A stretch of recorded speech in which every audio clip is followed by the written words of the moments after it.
మనం అన్ని విషయాల్లో కొంచెం జాగ్రత్తగా మనం ఆలోచన చేయాలి. ఇప్పుడు దేని ద్వారా బ్రతుకుతున్నాము అనే ఒక మాట మనం దేవుడు అడిగాడు అనుకో, నేను అడిగాడు అనుకో, నువ్వు దేన్ని బట్టి బ్రతుకుతున్నావు, దేన్ని బట్టి జీవిస్తున్నావు? దేవుని నోట నుండి వచ్చు ప్రతి మాట వలన జీవించును.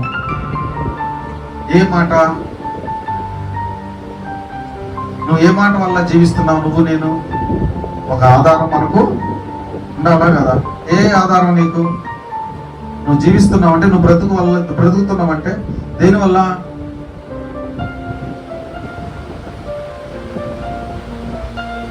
పునాది రాళ్ళు వేసుకోలేదా? ఇంకా పునాది రాయి లోపల ఉంటే కదా నేను ఈ మాట వల్ల నేను జీవిస్తున్నానా, ఏ మాట వల్ల బ్రతుకుతున్నానయ్యా? ఇప్పుడు ప్రభు నిన్ను అడుగుతున్నాడమ్మా, నువ్వు దేని వల్ల జీవిస్తున్నావు అని నిన్ను నన్ను అడిగితే ఏమని సమాధానం చెప్తావు? ఆయనకి ప్రత్యుత్తరం ఏమిస్తావు?